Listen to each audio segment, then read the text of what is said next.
అందరికీ నమస్తే. Welcome to our channel teacher tax. ఈ యొక్క వీడియోలో ఇందిరమ్మ ఇళ్ల లబ్ధిదారుల ఎంపికకు సర్వే అయితే ప్రారంభం అవ్వడం జరిగింది. ఈ యొక్క సర్వేకి సంబంధించి పూర్తి వివరాలు అయితే తెలుసుకుందాం. ఇందిరమ్మ ఇళ్లకు సంబంధించి ఇటీవల ఒక మొబైల్ యాప్ అనేది లాంచ్ చేయడం జరిగిందని మనం ఇంతవరకు వీడియోలో అయితే చూసుకున్నాం. ఆ వీడియో అయితే కింద డిస్క్రిప్షన్లో ఉంది, దాన్ని చూడండి. ఈ యొక్క యాప్లో వివరాలన్నీ నమోదు చేసుకోవడానికి ఒక సర్వే అయితే మనం ప్రారంభించడం జరిగింది.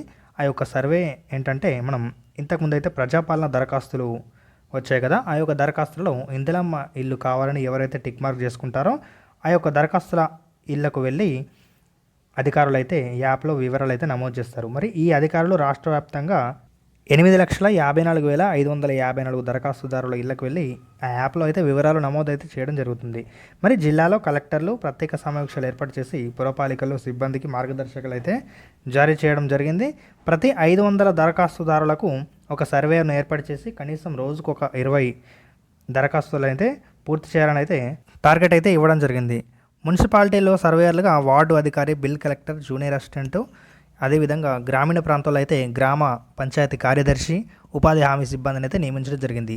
ఈ నెలాఖరులోగా ప్రక్రియ అయితే పూర్తి చేయాలని ప్రభుత్వం ఆదేశించడంతో కలెక్టర్లు మరియు గృహ నిర్మాణ శాఖ పీడీలు క్షేత్రస్థాయిలో వెళ్ళి యాప్లో అయితే వివరాలు అయితే నమోదైతే తీసుకుంటున్నారు. కాబట్టి ప్రజాపాలన దరఖాస్తులో మీరు ఇందిరమ్మ ఇల్లు కావాలని ఒకవేళ టిక్ చేసినట్లయితే మీ ఇంటికి ఈ నెలలో అధికారులు ఎప్పుడైనా వచ్చి యాప్లో వివరాలు అయితే నమోదైతే చేసుకుంటారు. అండ్ అదేవిధంగా ఏంటంటే, గ్రామాలు, వార్డుల్లో సర్వే గురించి ఒకరోజు ముందే సమాచారం అయితే ఇవ్వడం జరుగుతుంది.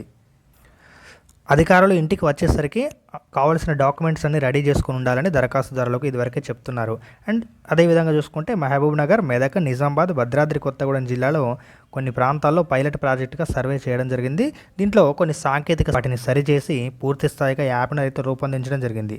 మరి ఈ ఇళ్ల కేటాయింపులో దివ్యాంగులు, అనాథలు, ఒంటరి మహిళలు, వితంతువులు, ట్రాన్స్జెండర్లు, సఫాయి కార్మికులు, ఆదివాసీలకు ప్రాధాన్యం ఇస్తామని ప్రభుత్వం ఇదివరకే ప్రకటించడం జరిగింది. మనం ఇంతకుముందు వీడియోలో కూడా చెప్పుకున్నాం.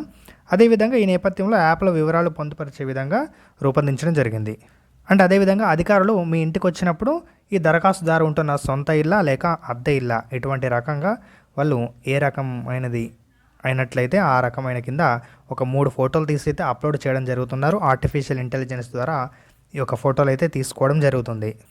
అయితే మరి మీరు ప్రజాపాలన దరఖాస్తులో ఇందిరమ్మ ఇల్లు కావాలని టిక్ చేసినట్లయితే మీ ఇంటికి అధికారులు ఈ నెలలో ఎప్పుడైనా వచ్చే అవకాశం ఉంది. కాబట్టి కావాల్సిన డాక్యుమెంట్స్ అయితే మీరు రెడీ అయితే ఉంచుకోగలరు. Thank you.